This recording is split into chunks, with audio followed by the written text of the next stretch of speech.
Hello, everyone. We are live on YouTube, LinkedIn, and Facebook. And our topic today is the nuclear power resurgence. I'm Armando Cavanha. Let me show very quickly my profile here. You can see later. And this is Steve Gottenham, public speaker. Let me put the bigger to read this call. Yeah, a public speaker, frequent guest on radio and TV's shows, and independent columnist. Executive director of the Climate Science Coalition, advisor to the Heartland Institute, and author of 4 books on energy, sustainability, climate change, and public policy, with over 100,000 copies in print. Former engineer and business executive, and Master of Science in Electrical Engineer. Welcome, Steve Gottenham. It's a pleasure. Hi, Armando. Great to join you again. Great. Let me remove this thing here and put you. Great. Let me start asking you, Steve. Nuclear power is most for electricity, it's not for other things. Nuclear power is different from oil and gas that can be used for petrochemical and other things. Yes. And nuclear is coming back. What's the logic of this return? Well, there's a few different things. One is nuclear is zero carbon dioxide emissions, and so some folks are favoring nuclear. But the other thing that's going on is we need a lot more electrical power across the world. Now the United States power grid is being driven by artificial intelligence, and AI has also is now being adopted in Germany, in France, in England, in South Korea, China, of course, many other nations. And these data centers that are putting into place need 24-hour, 7-day-a-week sort of power, and wind and solar really can't provide that, or else it's very, very difficult to do. So people are looking at nuclear, and we also have some technologies maybe that can push it along. There's some efforts to do some things called small modular reactors rather than the traditional power plants, which hold some promise to make things less expensive, safer, and less waste products. So we'll see. A lot of this is still up in the air, though. But SMRs are still working well, or it's only prototypes and studies? Well, I think the only places we have SMRs right now are I think there's one in China and one in Russia maybe, and I think they're also building a couple of ships with small reactors. These are commercial ships. Of course, the U.S. military has nuclear plants and has for a while, and some of the other nations, but South Korea is building, I think it's an oil tanker. I'm trying to remember which ship, but with a small reactor. Russia also has a commercial ship with a small reactor. So, but there's promise that maybe these could be used in a bunch of places. I just read today that the Denver International Airport wanted to put in a small reactor to power them.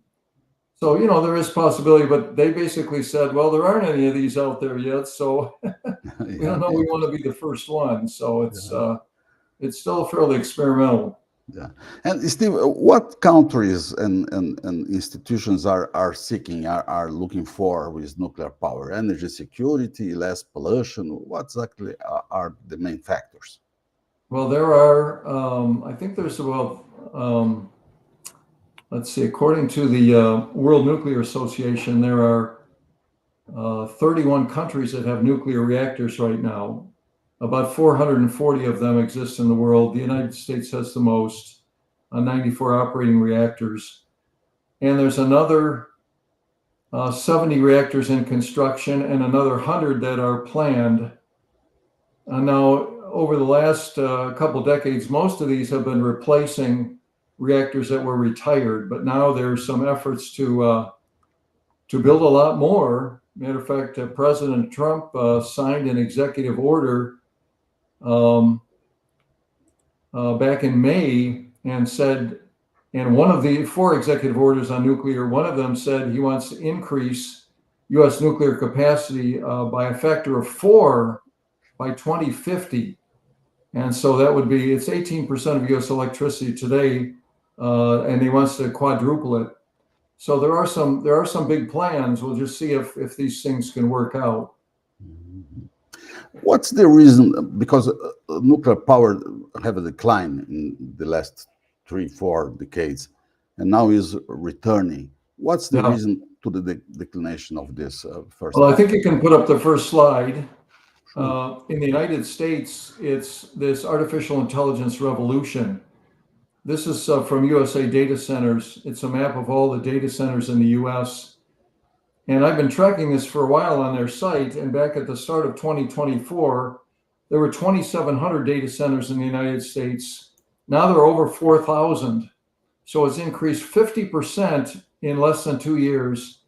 And in the US, data centers are now the biggest form of construction in the whole nation, more than office buildings. People are building all these data centers, and they need power to power all of these things.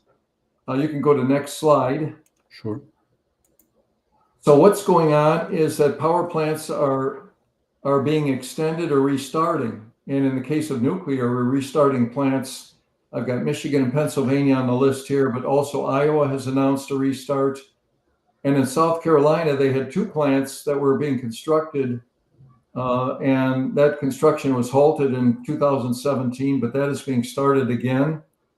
And then we also have coal plants that were planned to be closed, but are being extended past the closure dates in Georgia, Indiana, Tennessee, Utah, West Virginia, a number of other places.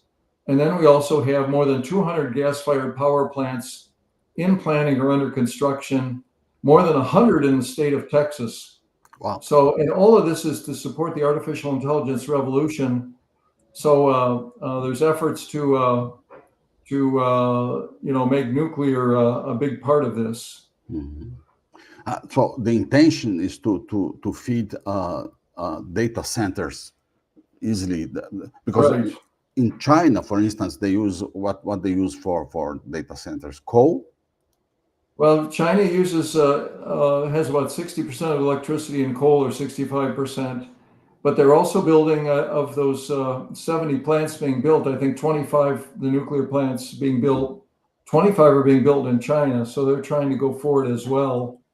You can put up the next slide. Sure. This is just an image of a nuclear plant in China. I guess it's called the Changjiang nuclear plant. It's a new construction. So they're trying to become leaders in nuclear as well.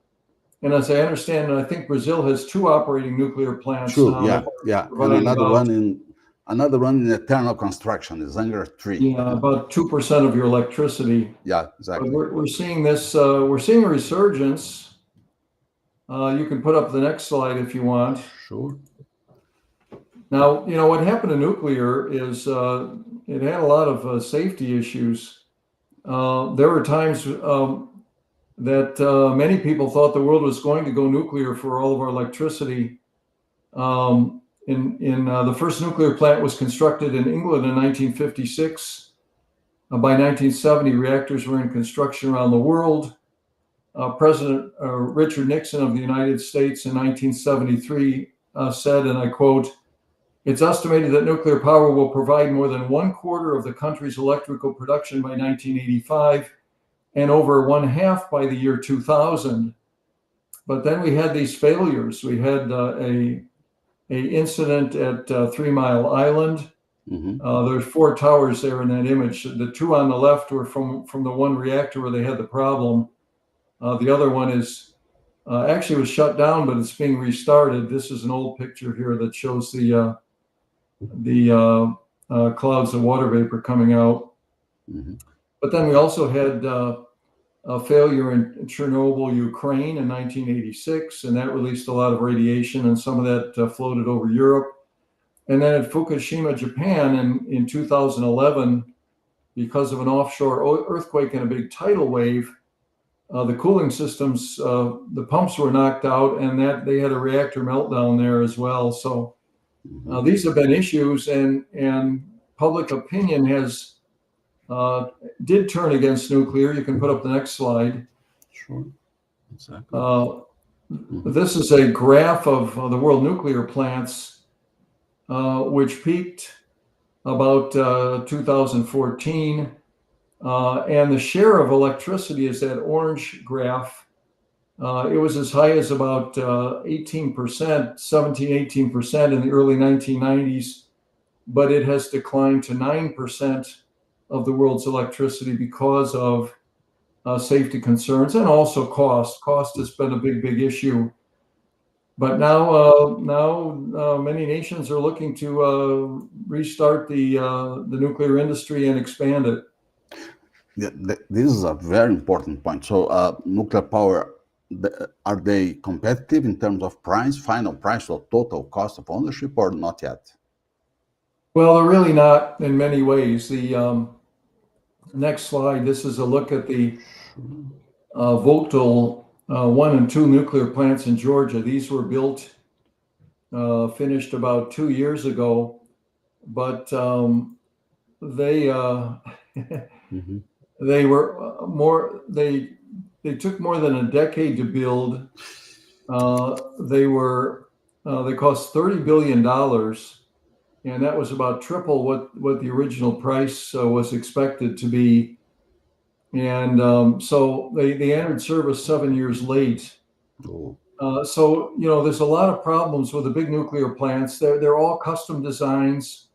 There are all sorts of regulations on safety. I went and spoke at a conference with a pipe manufacturer, plastic pipe, and one guy said to me, when we ship pipe to a regular factory, there's about 2 pages of paperwork, but if we ship it to a nuclear plant, there's an inch of paperwork. All these regulations and test data they have to provide.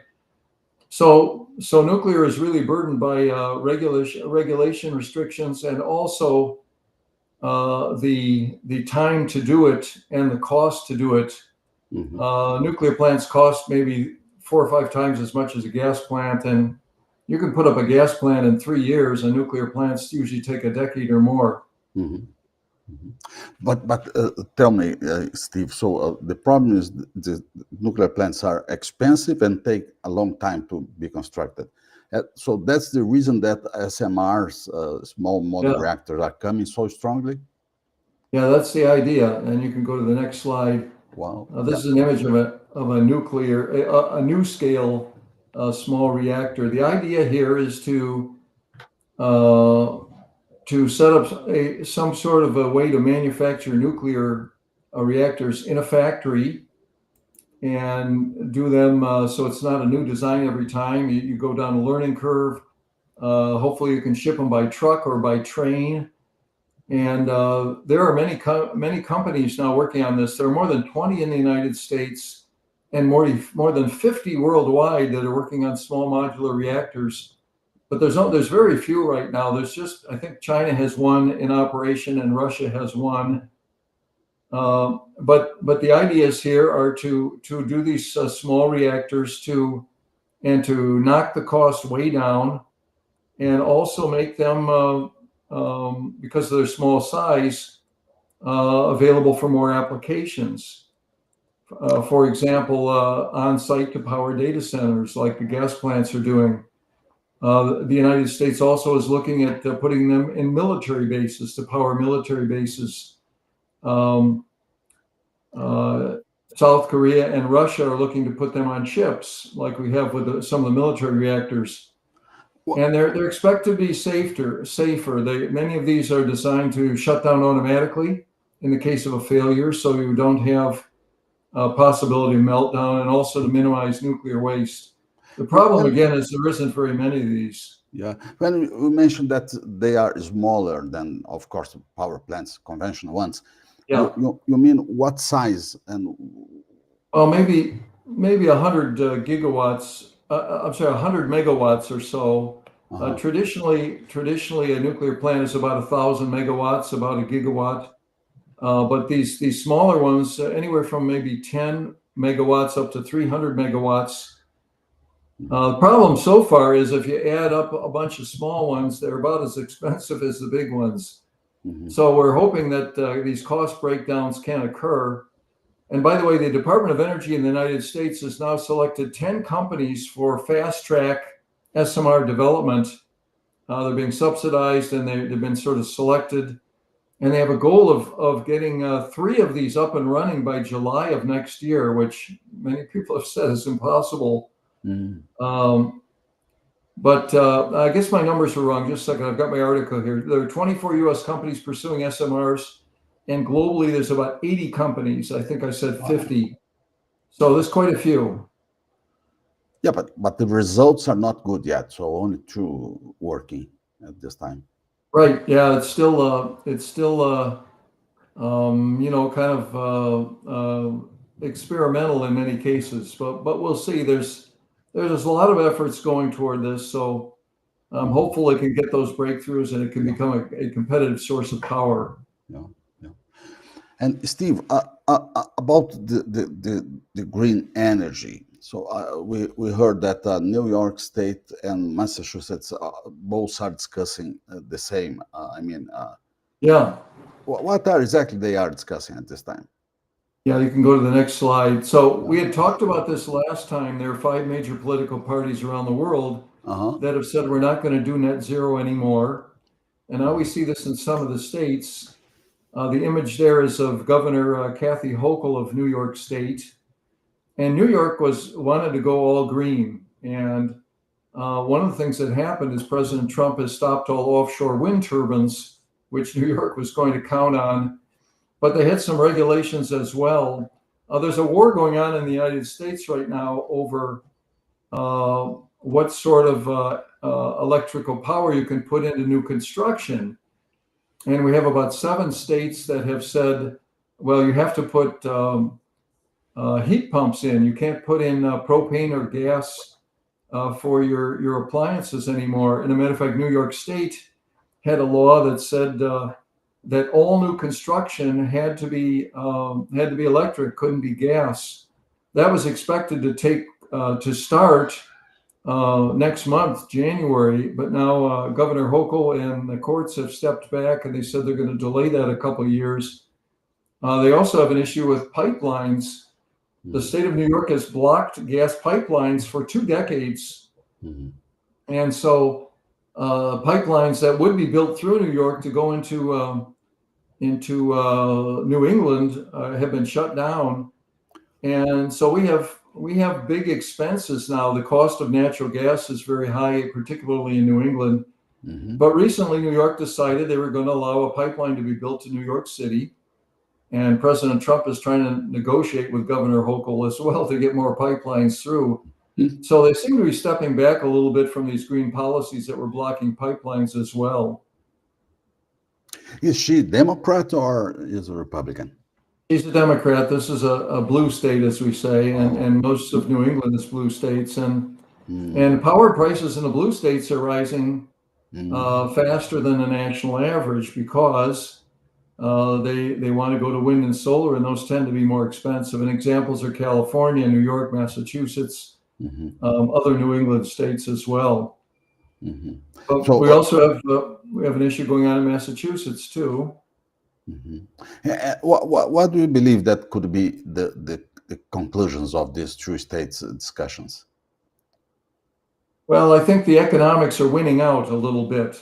Let me talk about Massachusetts a little bit. So Massachusetts for many years has wanted to be green. They had a climate action plan they put into place a few years ago, which called for carbon dioxide emissions to be reduced 50% below 1990 levels by 2030.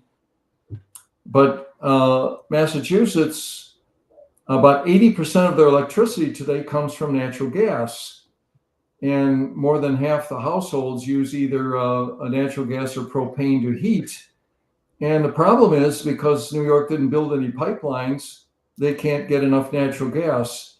So they are importing gas, liquefied natural gas on world markets. And the price of of gas in Massachusetts as a result is more than 3 times the US average for gas price. And so people are starting to say, hey, this is costing me a fortune for my home. And by the way, electricity, Massachusetts is right behind California, number 3 or 4 in the nation with electricity price. So this is costing people a lot of money, and so they're saying, hey, Sure. And so the governors are kind of stepping back from these policies. This gas that Massachusetts uses is original from Massachusetts or imported from? Well, actually, a lot of it comes from Pennsylvania and Ohio and West Virginia, where we have shale fields. Okay. But if you can't build pipelines, then you can't get it to Massachusetts unless you put it through these liquefied gas ships, and those are expensive. Yeah. Oh, it's impressive. Internally, a country using LNG is incredible. Yeah, very incredible. The Department of Energy, last month I heard that they are closing offices dedicated to climate change and energy. Yeah. So the intention is to have no control of these investments. What's the reason? Well, we've talked about this for a while. President Trump has basically, if anything has climate on it, he's getting rid of it, trying to downsize it, closing departments, and he's doing similar things for renewable energy. This was just a few weeks ago that they changed the organization charts for the Department of Energy, which was headed up by Chris Wright. And they eliminated a bunch of offices. They eliminated the Office of Energy Efficiency and Renewable Energy. They eliminated the Office of Clean Energy Demonstrations. They eliminated the Office of Fossil Energy and Carbon Management. And all of these things were involved with subsidies and regulations and a lot of other things that were promoting renewables. And of course, Secretary Wright and President Trump want to promote hydrocarbon fuels. Oil and gas in particular. Here's a quote from Secretary Chris Wright. Thanks to President Trump's leadership, the Department of Energy is aligning its operations to restore common sense to energy policy, lower costs for American families and businesses, and ensure the responsible stewardship of taxpayer dollars. And he goes on to say, these changes will help us better execute the Department of Energy mission of delivering affordable, reliable, and secure American energy for the American people. But this is a big impact on renewables and making it tough for states to install them. And no concerns about CO2 emission or methane emissions, nothing related to that. About emissions? Yes. Well, I think they want to get rid of these restrictions on carbon dioxide emissions. They still have said, and Lee Zeldin at the EPA has said, that we need to reduce real pollutants, and I agree. Things like carbon monoxide, ozone particulates, nitrous oxide, sulfur oxides, those need to be reduced. We continue to do a good job of that. But the idea that we should be getting rid of carbon dioxide, that's where the previous administration in the United States has gone off the rails, where the United Nations climate conferences have gone off the rails. In my opinion, carbon dioxide should not even be called a pollutant. It makes the Amazon rainforest grow. The more carbon dioxide we have, so that's so big change. In your books, you have some predictions about the end of green energy and collapse of renewables. Let me put the cover. Yeah, we're seeing it unfold. Yeah, you can put up the next slide. So, that's the one from Department of Energy.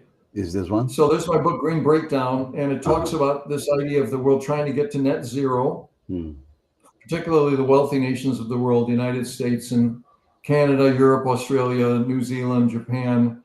But that's not going to happen. These net zero policies are already falling apart.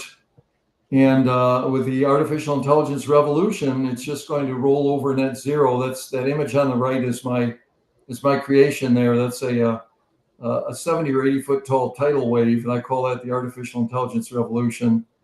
And that little sailboat is net zero energy policies. So that's what your viewers should picture is going to happen.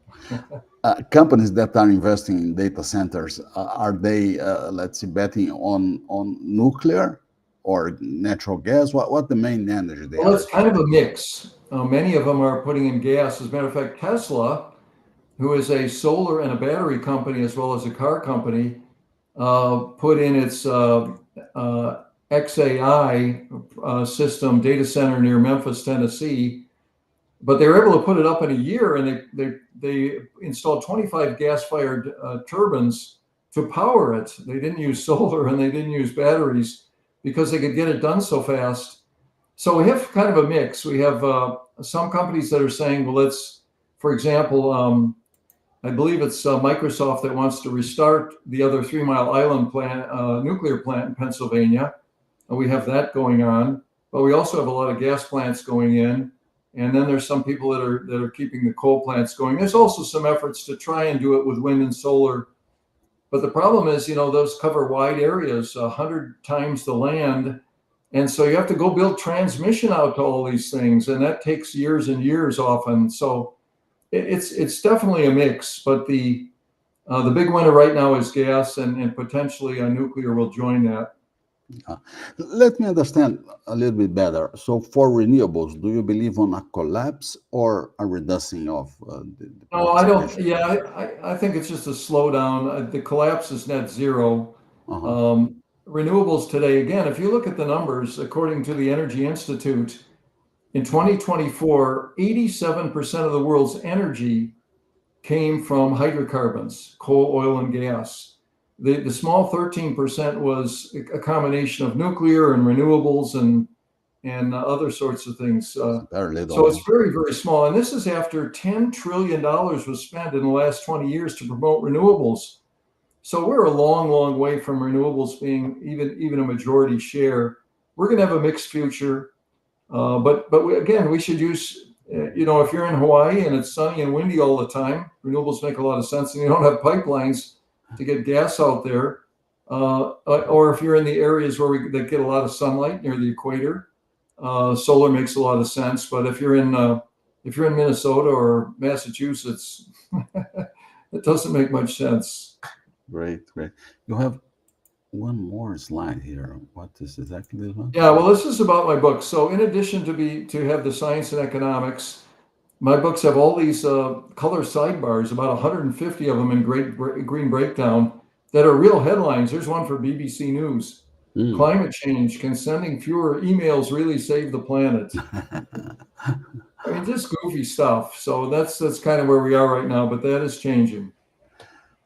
What's your conclusion for that, for nuclear power and renewables? So what's your final message for us?